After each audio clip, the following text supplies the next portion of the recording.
On se retrouve aujourd'hui dans une nouvelle vidéo où je vais te parler du nombre de photos que je réalise sur un shoot. Je fais beaucoup d'images sur mes shoots. Je vais t'expliquer pourquoi, je vais t'expliquer comment je faisais avant et pourquoi j'en suis arrivé là aujourd'hui.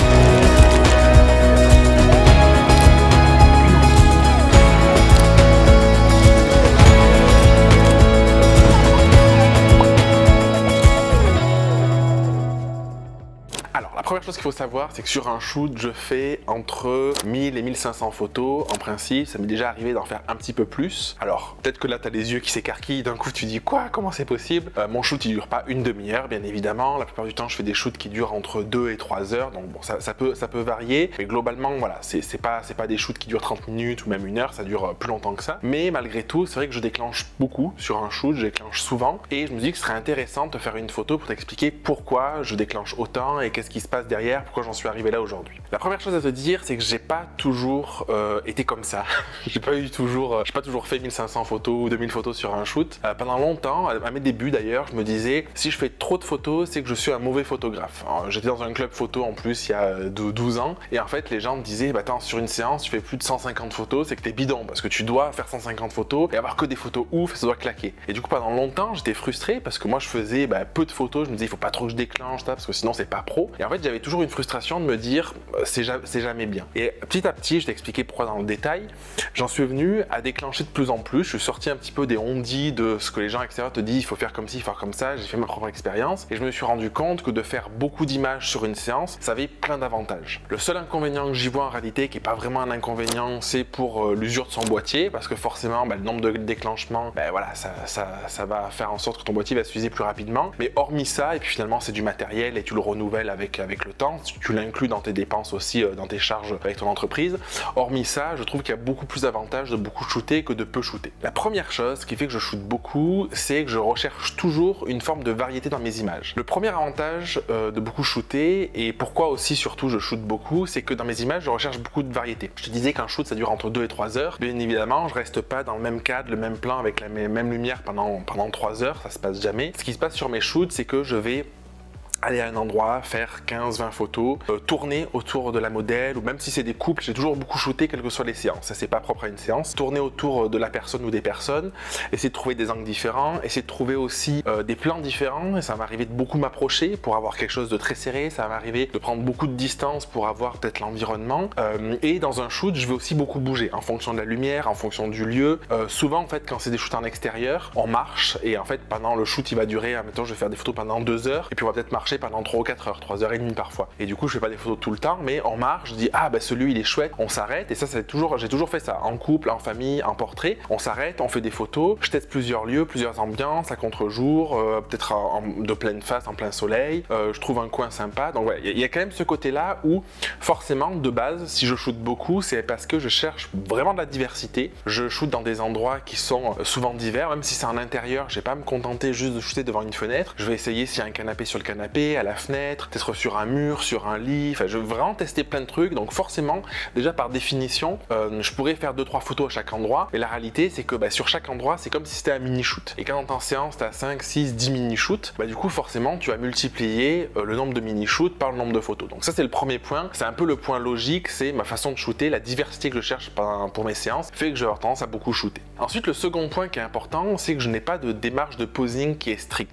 Tout ce que je cherche à faire toujours, c'est récupérer le naturel des personnes que je photographie, et du coup ça sous-entend que pour avoir le naturel, je vais plus les guider que les faire poser, c'est-à-dire que je vais leur donner une intention, une direction, éventuellement de prendre une petite pause, des choses comme ça, mais je vais beaucoup interagir par la voix, par des questions que je peux poser, ou juste laisser le moment se passer en cherchant la bonne émotion, la bonne expression. Et ce truc-là, tu comprends par définition que peut-être qu'il va falloir que je fasse 15 photos pour avoir le truc qui se passe. Par exemple, si je suis avec quelqu'un, je vais lui demander de se poser à un endroit, je vais déjà peut-être tester 2-3 endroits en faisant 2-3 photos pour regarder la posture qui est la plus idéale, donc déjà ça prend des photos sur le shoot, et après une fois que j'ai trouvé, souvent ce qui va se passer, c'est que je vais soit laisser faire, prendre quelques photos, bouger un peu autour, et du coup je prends quelques photos, et ensuite je vais demander l'interaction, donc je vais pouvoir faire une blague, je sais pas, dire quelque chose à la personne pour essayer de la faire rire, au contraire essayer de la connecter à elle, peu importe la stratégie que j'utilise, mais forcément du coup là-dedans, si je dis quelque chose de rigolo, à ce moment-là je vais beaucoup déclencher, je suis pas en mode rafale mais je déclenche beaucoup, j'appuie, je vais peut-être faire 7-8 photos sur un seul plan, parce que du coup à la fin, comme je cherche du naturel, du coup ça va me permettre d'avoir vraiment la bonne émotion, ce truc truc-là hyper naturel, ce truc que j'aurais pas eu si j'avais pris qu'une seule photo de l'instant T. Parce que forcément, la personne, dès qu'elle va se mettre à rire,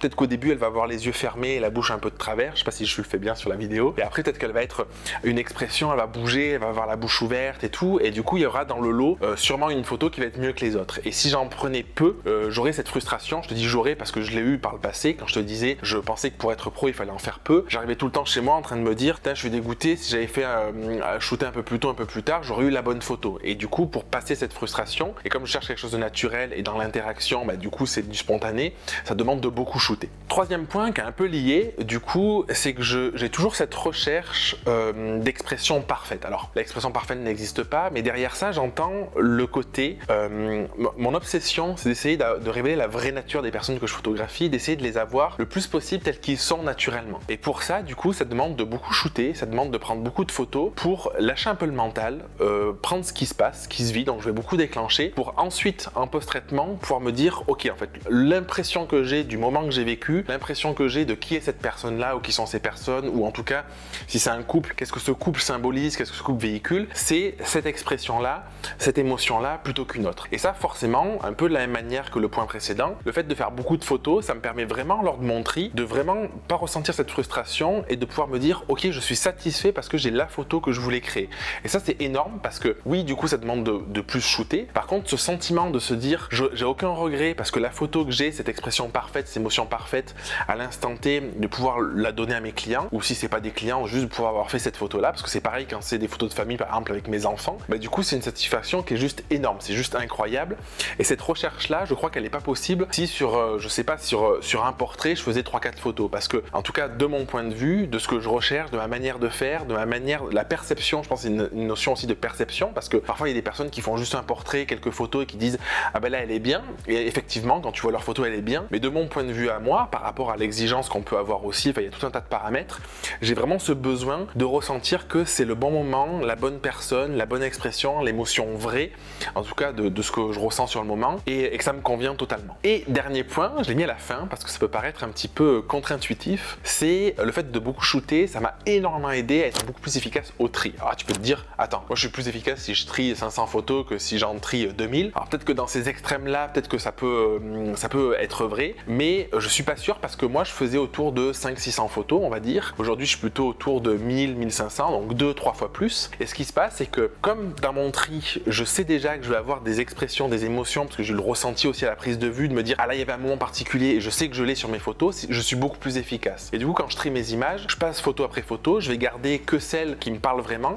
Et alors qu'avant, parfois, je pouvais passer 2-3 minutes en me disant, ah, j'en ai 2 ou 3, est-ce que c'est plutôt celle-là, est-ce que c'est plutôt celle-là, parce qu'il n'y avait pas vraiment de différence et ça me parlait pas suffisamment. Donc je prenais du temps, je perdais du temps à essayer de choisir laquelle était la mieux. Aujourd'hui, j'ai pas de doute parce que sur une série de 15-20 images, je sais directement que celle-là, c'est la plus réussie, celle qui me parle le plus. Et ça peut paraître contre-intuitif parce que tu te dis, tu fais plus d'images, ça va être plus long. Mais du coup, il n'y a pas que le temps de tri où tu passes les photos. Il y a le temps de réflexion où tu te dis, celle-là je l'aime, celle-là je l'aime pas. Et forcément, quand tu as plus de photos que t'aimes, le tri il est vraiment facilité. Donc, je sais pas toi comment tu gères ça. Je sais pas si tu fais beaucoup de photos, je sais pas si tu fais peu de photos, je sais pas si cette vidéo va te parler. Mais en tout cas, le message que je veux te faire passer, c'est n'écoute pas les gens qui vont te dire il faut faire ci ou il faut faire ça. Fais ce que tu ressens. Si tu penses que c'est plus efficace de faire 100 photos sur un shoot pour en rendre 50, fais-le. Si tu penses qu'il faut que tu en fasses 5000 pour rendre 50, fais-le, peu importe. L'intérêt, c'est vraiment de connecter entre toi, ta façon de shooter, entre tes attentes, entre ton business aussi, parce que j'ai des copains photographes qui ont un studio photo et eux, ils font une série d'images et à la fin de la séance, ils présentent les photos